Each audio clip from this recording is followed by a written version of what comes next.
Bueno, hoy quiero hablarles de empleabilidad, pero frente al contexto global que estamos viviendo. Creo que hay una serie de cosas que están pasando ahora. Posiblemente van a tener un efecto en la parte de empleabilidad o en la parte de crecimiento de las organizaciones o empleo en general. Recuerden, en la pandemia las personas estábamos encerradas, utilizábamos nuestros aplicativos para absolutamente todo, ¿no? La valoración de las empresas de tecnología o las startups que fueron creciendo a una velocidad impresionante y con inyecciones de capital muy fuertes, ¿no?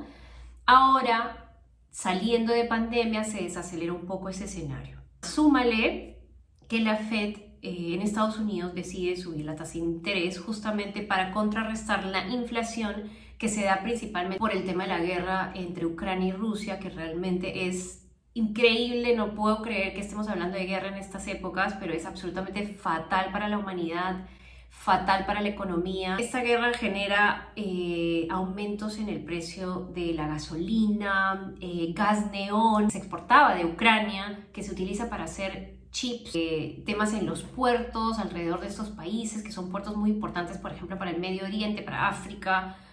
En verdad tiene efectos absolutamente fatales a nivel de economía. Adicionalmente, la guerra de Ucrania y Rusia, no sé si ustedes sabían, pero entre Ucrania y Rusia, aprox producen el 22% del trigo a nivel global, principalmente consumidor Medio Oriente, ¿no? Pero cuando sube el trigo, quiere decir que cuesta más caro comer pan. O incluso podría haber una escasez. A lo largo de la historia, en verdad, la gente protesta sobre todo cuando hay hambrunas. El hecho de que sea más caro prestarnos dinero quiere decir que normalmente hay menos dinero para invertir en los mercados, con lo cual se puede contraer las economías. Y para las organizaciones, por ejemplo, no todas, obviamente depende un poco del hambre de riesgo que tengan las organizaciones, pero normalmente lo que pasa, y sobre todo las organizaciones que son conservadoras, es que aprietan el cinturón, dejan de contratar, congelan o incluso toman la decisión de hacer despidos. Entonces, la verdad que el escenario, como siempre, después de la pandemia digo que somos todos muy resilientes porque hemos tenido que cambiar y soportar muchas cosas. Y es importante que en términos de empleabilidad sepamos qué significa todo eso.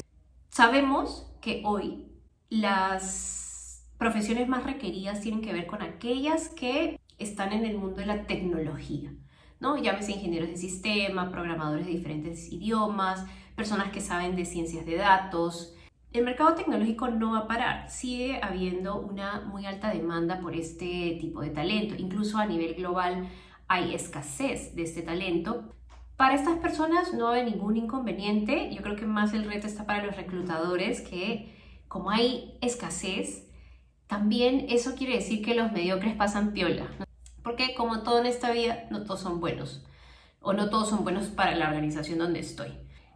¿Qué más pasa? Pasa que ahora más que nunca, creo yo, por la velocidad de los cambios, por la necesidad de transformación que hay, las personas tenemos que tener hasta mayor claridad de nuestra propuesta de valor. Pero hay una herramienta maravillosa que hemos estado con mi equipo de selección, hemos estado compartiendo muchísimo en las ferias universitarias y demás, que es el Personal Branding Canvas, que está basado en el framework de Business Model Canvas, que es bien conocido y es cómo hago para aterrizar la propuesta de valor de mi producto versus otro producto versus otra marca, ¿no? Y esto aterrizaba a la persona y cómo nosotros podemos vender mejor nuestras habilidades.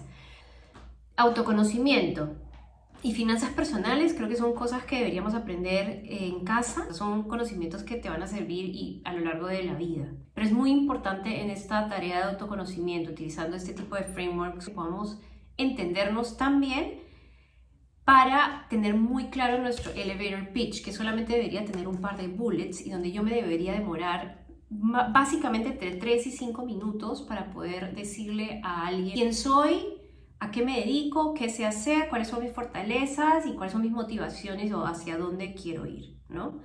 Entonces, tener eso aterrizado y qué me hace distinto a otra persona es muy importante.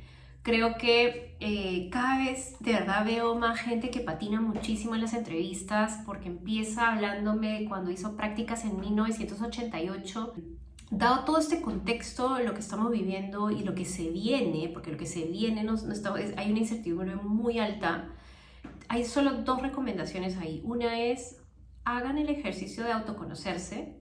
Eso es algo tan valioso para cualquier época o generación, pero no sé por qué las personas no nos tomamos el tiempo de hacerlo, ¿no? Identifiquemos bien qué nos hace distintos. Y si no hay nada realmente relevante, busquemos aprender algo adicional que podamos conectar. Entonces, conectados con lo que está pasando en el contexto, cuáles son los trabajos más pedidos, qué habilidades son las más requeridas. Entonces los invito a todos a hacer una reflexión genuina, a utilizar este tipo de frameworks para de una vez concluir y tener un speech muy sólido de lo que somos y lo que queremos. Buscar las opciones donde realmente, o sea, si no te gusta trabajar en presencial, deja de quejarte y anda a buscar una empresa que trabaje remoto porque hay un montón.